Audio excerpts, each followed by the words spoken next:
स्वतःवरची शंका संपली की आयुष्य बदलायला सुरुवात होते.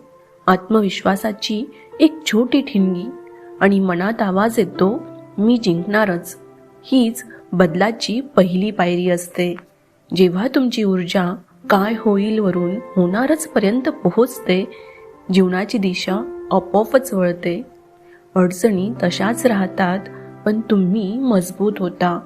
कदाचित आज काहीच दिसत नसेल, कदाचित प्रगती संत असेल, पण लक्षात ठेवा, शांत पाण्यातही प्रवाह असतो.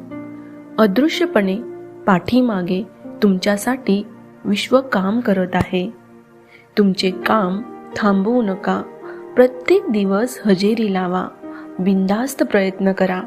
जणू ते यश आधीच तुमच्यासाठी राखून ठेवले आहे आणि तुम्ही फक्त ते उचलायला चालला आहात. जणू स्वप्न पूर्ण झालंय अशा भावनेने जगा. जणू तुमची वेळ आलीये अशा विश्वासाने बोला. जणू तुम्ही आधीच जिंकलात अशा ताकदीने चला. कारण विश्वासाचा क्षण येतो आणि त्याच क्षणी आयुष्य तुमच्या बाजूने स्वतःचा मार्ग बदलतं.